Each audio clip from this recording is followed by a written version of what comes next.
నేటి మానవ జాతి సహజ వనరుల క్షీణత మరియు పర్యావరణ మానసిక క్షీణత కారణంగా తీవ్రమైన సంక్షోభాలను ఎదుర్కొంటోంది. ఇది మానవ సున్నితత్వానికి, ప్రకృతితో మనిషి యొక్క సామరస్యపూర్వకమైన సంబంధాన్ని దెబ్బతీస్తుంది. పర్యావరణాన్ని పరిరక్షించేందుకు 1970లో మొదటి ధరిత్రి దినోత్సవం జరిగింది. అణ్వాయుధాలకు వ్యతిరేకంగా గ్రీన్ పీస్ ఉద్యమం మొదలయ్యింది. 1972లో జూన్ 5వ తేదీన అంతర్జాతీయ స్థాయిలో మొట్టమొదటి పర్యావరణానికి సంబంధించిన సదస్సు స్వీడన్లో జరిగింది. ప్రతి సంవత్సరం జూన్ 5 ప్రపంచ పర్యావరణ దినోత్సవంగా జరపాలని ఐక్యరాజ్యసమితి నిర్ణయించింది.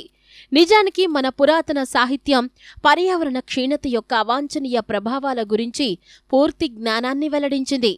మన హిందూ తత్వశాస్త్రం పర్యావరణ అనుకూలంగా ఉంది.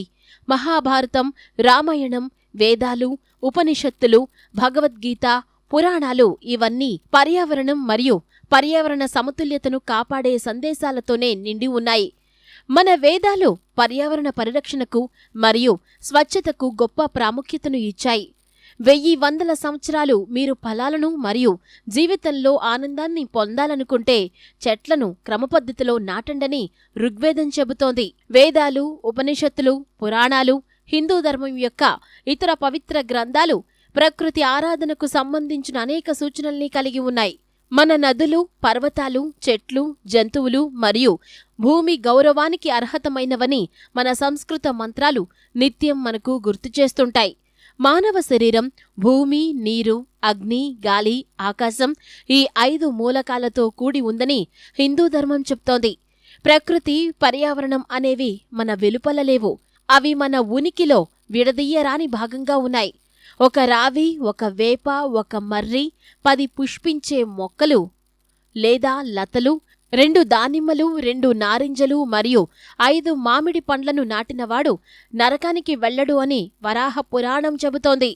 రామాయణ ఇతిహాసంలో ఓ సందర్భంలో రావణుడు, నేను వైశాఖ మాసంలో ఏ అంజూరపు చెట్టును నరికి వెయ్యలేదు, అలాంటప్పుడు నాకు విపత్తు ఎందుకు వస్తుంది అని ప్రశ్నిస్తాడు. మన పర్యావరణంలో హెచ్చు భాగమైన చెట్లను హిందువులు ఎలా గౌరవిస్తారో చెప్పడానికి ఇదొక ఉదాహరణ. భగవద్గీతలో శ్రీకృష్ణుడు ఈ ప్రపంచాన్ని ఒక మర్రి చెట్టుతో పోల్చాడు. అందులోనే అన్ని జాతుల జంతువులు, మానవులు మరియు దేవతలు సంచరిస్తారు. భారతీయ చైతన్యం చెట్లు మరియు అడవులతో నిండి ఉంది. కొబ్బరి చెట్టు, కొబ్బరికాయలు పవిత్రమైనవి. ఆరాధన సమయంలో దేవునికి సమర్పిస్తాము. పూజలు, శుభకార సమయంలో మామిడి ఆకులను పూలదండలుగా ఉపయోగిస్తాము. కమలం హిందువులకు పవిత్రమైన పుష్పం. అలాగే తులసి మన హిందూ ధర్మానికే ఒక ముఖ్యమైన చిహ్నం. కౌటిల్యుని అర్థశాస్త్రంలో అభయారణ్యాలను లేదా వనాలను అభివృద్ధి చెయ్యాలని సూచించాడు. అలాగే నీటిని అత్యంత విలువైనదిగా పరిగణించాలని సూచించాడు. సమర్థవంతమైన నీటి నిర్వహణ ఎలా చెయ్యాలని దానిపై వివరణాత్మక సూచనల్ని అందించాడు. మౌర్యుల కాలంలో వన్యప్రాణులపై దృష్టి సారించిన విషయాన్ని అర్థశాస్త్రం వెల్లడిస్తుంది. విశ్వకవి రవీంద్రనాథ్ ఠాగూర్ రచనలన్నింటిలో ప్రకృతి ఒక స్థిరమైన ఇతివృత్తంగా నడుస్తుంది. పర్యావరణ మార్గదర్శకుడిగా పురోగతి, సంరక్షణ మధ్య సామరస్యాన్ని రవీంద్రనాథ్ ఠాగూర్ కోరుకున్నాడు. శాంతినికేతన్ ద్వారా ప్రకృతి మరియు మానవుల మధ్య సంబంధాలు పరంగా మొత్తం ప్రపంచానికి ఒక ఉదాహరణను సృష్టించాడు.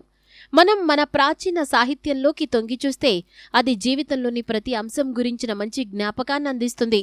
మన పూర్వీకుల ద్వారా సంక్రమించిన గొప్ప సాహిత్యం మనకు ఉంది. పర్యావరణ పరిరక్షణ విషయంలో మనం మన పూర్వీకుల నుంచి చాలా నేర్చుకోవచ్చు. ప్రాచీన భారతదేశం నాగరికతకు గొప్ప ఒప్పందాన్ని అందించిన నాలెడ్జ్ సొసైటీ. మనం ఆ స్థితిని తిరిగి పొందాలి మరియు జ్ఞానశక్తిగా మారాలి. ఆధ్యాత్మికత విద్యతో కలిసిపోవాలి. మనం మన నిద్రాణమైన అంతర్గత శక్తిని మండించాలి మరియు అది మన జీవితాలకు మార్గనిర్దేశం చెయ్యాలి. నిర్మాణాత్మక ప్రయత్నాన్ని ప్రారంభించిన అలాంటి మనస్సుల ప్రకాశం దేశానికి శాంతి, శ్రేయస్సు మరియు ఆనందాన్ని తెస్తుంది అని డాక్టర్ ఏపీజే అబ్దుల్ కలాం అన్నారు.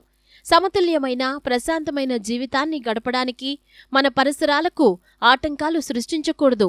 చెట్లను నాటడం, నేలను సంరక్షించడం, జీవ వైవిధ్యాన్ని పరిరక్షించడం మరియు సహజ శక్తిని ఉత్పత్తి చేసే కొత్త మార్గాలను కనుగొనడంలో మనం విస్తృతమైన ప్రయత్నాలు చేయాలి.